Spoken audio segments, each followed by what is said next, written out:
Hello everyone, आज हम start करेंगे क्लास 10 का चैप्टर 3 मनी एंड क्रेडिट। तो चलिए शुरू करते हैं। Money as a medium of exchange, barter exchange and its limitations. Barter exchange एक ऐसा सिस्टम था जिसमें लोग गुड्स और सर्विसेज को डायरेक्टली एक्सचेंज करते थे बिना मनी के यूज के। मतलब एक चीज के बदले दूसरी चीज दी जाती थी। जैसे अगर एक फार्मर के पास व्हीट है और उसे कपड़े चाहिए तो वो अपना व्हीट देकर कपड़े ले सकता था। इसी तरह एक फिशरमैन अपनी फिश देकर राइस ले सकता था। ये सिस्टम एंशिएंट टाइम में यूज होता था जब मनी का कॉन्सेप्ट डेवलप नहीं हुआ था। इस सिस्टम में एक्सचेंज तभी पॉसिबल होता था जब दोनों लोग एक दूसरे की चीज लेना चाहते हों। लेकिन बार्टर सिस्टम की सबसे बड़ी problem double coincidence of wants थी। इसका मतलब है कि एक्सचेंज तभी हो सकता है जब दोनों लोगों की नीड्स एक दूसरे से मैच करें। जैसे अगर फार्मर को शूज चाहिए लेकिन शू मेकर को व्हीट नहीं चाहिए तो एक्सचेंज नहीं हो पाएगा। इसके अलावा बार्टर सिस्टम में वैल्यू मेजर करना भी डिफिकल्ट था, क्योंकि ये डिसाइड करना मुश्किल होता था कि एक प्रोडक्ट की वैल्यू दूसरे प्रोडक्ट के कंपैरिजन में कितनी है।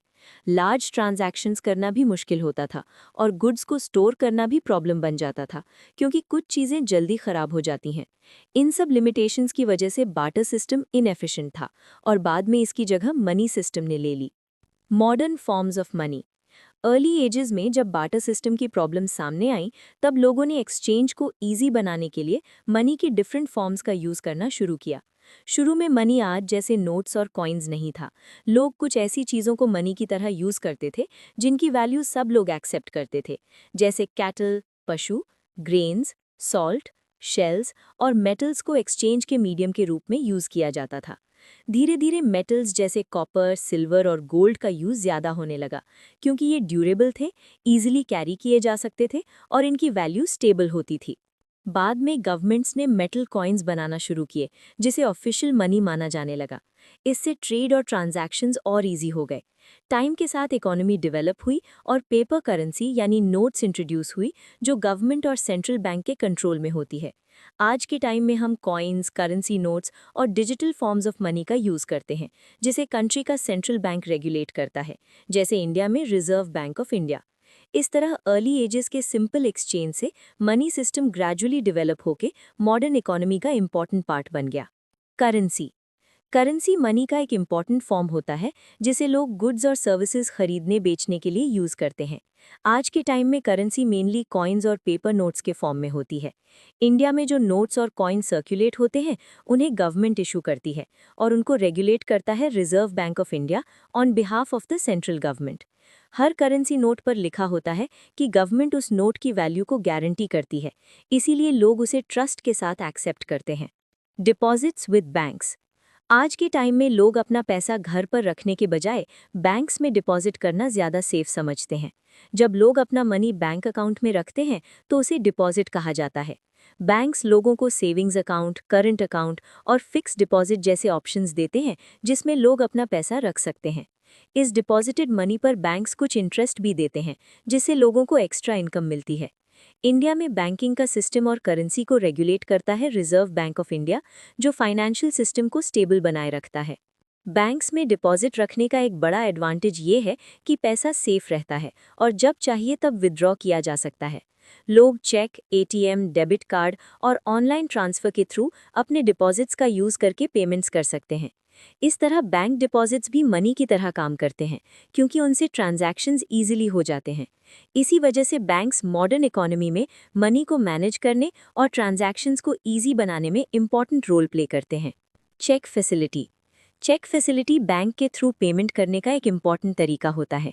चेक एक रिटन ऑर्डर होता है जिसमें अकाउंट होल्डर बैंक को इंस्ट्रक्शन देता है कि उसके अकाउंट से एक सर्टेन अमाउंट किसी दूसरे पर्सन को पे किया जाए।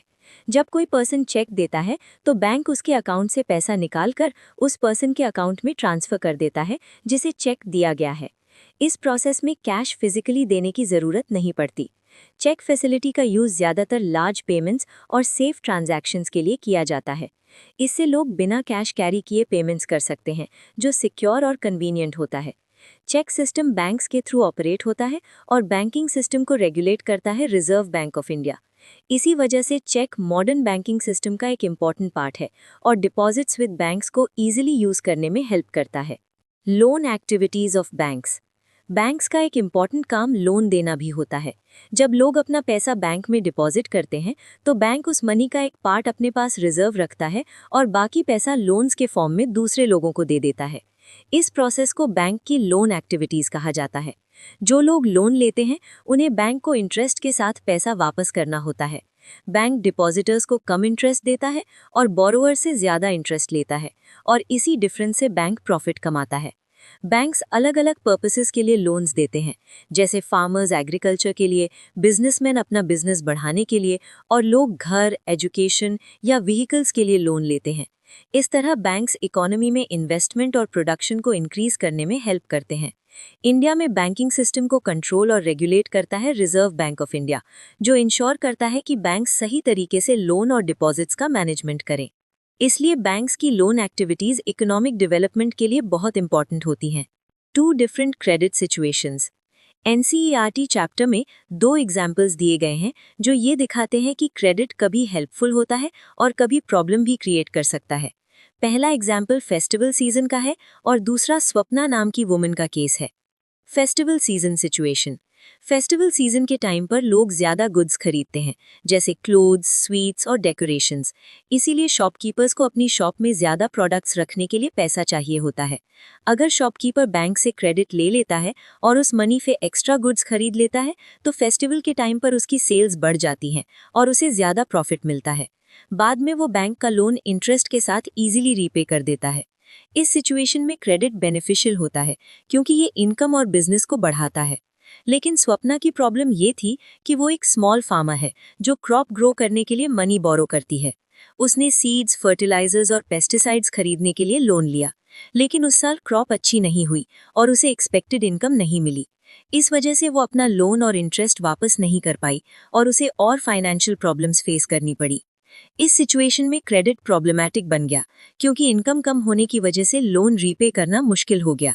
इन दोनों एग्जाम्पल से एनसीईआरटी ये एक्सप्लेन करता है कि क्रेडिट का रिजल्ट सिचुएशन पर डिपेंड करता है। अगर इनकम बढ़ जाए तो क्रेडिट हेल्पफुल होता है, लेकिन अगर इनकम कम हो जाए तो क्रेडिट प्रॉब्लम क्रिएट कर सकता है। Credit and terms of credit.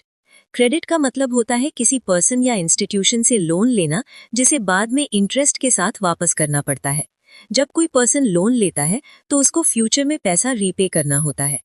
Credit modern economy में बहुत इंपॉर्टेंट रोल प्ले करता है क्योंकि लोग और बिजनेसेस इससे अपनी नीड्स जैसे फार्मिंग, बिजनेस, एजुकेशन या हाउस परचेज के लिए पैसा अरेंज कर पाते हैं। बैंक्स और फाइनेंशियल इंस्टीट्यूशंस लोगों को क्रेडिट प्रोवाइड करते हैं और इंडिया में बैंकिंग सिस्टम को रेगुलेट करता है रिजर्व बैंक ऑफ इंडिया। जब भी लोन दिया जाता है तो उसके साथ कुछ कंडीशंस होती हैं जिसे टर्म्स ऑफ क्रेडिट कहा जाता है। टर्म्स ऑफ क्रेडिट में mainly interest rate, collateral, documentation requirement और रीपेमेंट टाइम इंक्लूड होते हैं। कलैटरल वो एसेट या वैल्यूएबल चीज होती है जो बोरोवर लोन लेते टाइम लेंडर को सिक्योरिटी के रूप में देता है। अगर बोरोवर लोन वापस नहीं कर पाता तो लेंडर उस कलैटरल को सेल करके अपना पैसा रिकवर कर सकता है। Collateral land, house, livestock, vehicle या ज्वेलरी जैसे एसेट्स हो सकते हैं।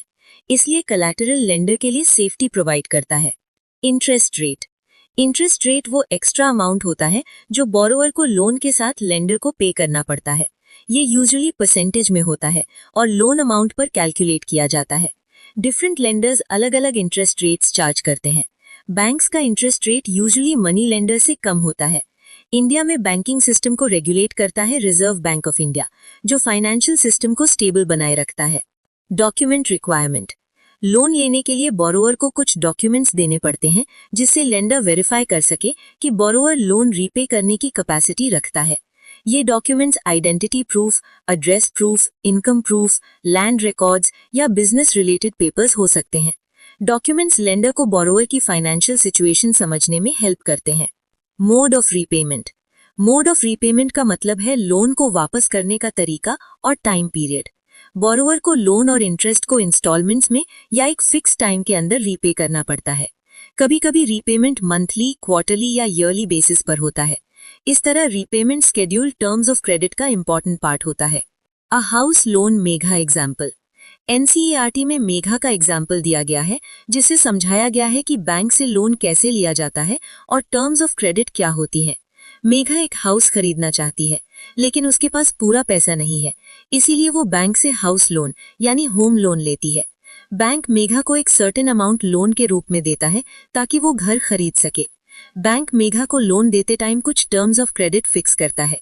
मेघा को बैंक को इंटरेस्ट के साथ लोन रीपे करना होता है। इस लोन को वापस करने के लिए मेघा को मंथली इंस्टॉलमेंट्स यानी ईएमआई देनी पड़ती है, जो कई सालों तक चल सकती हैं। इस केस में मेघा का हाउस ही कोलैटरल बन जाता है। मतलब अगर मेघा लोन रीपे नहीं कर पाती तो बैंक उस हाउस को सेल करके अपना पैसा रिकवर कर सकता है।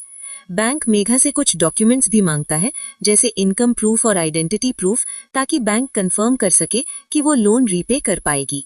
इस एग्जाम्पल से एनसीईआरटी ये एक्सप्लेन करता है कि लोन लेने के time interest rate, collateral, documents और रीपेमेंट पीरियड जैसे फैक्टर्स डिसाइड किए जाते हैं।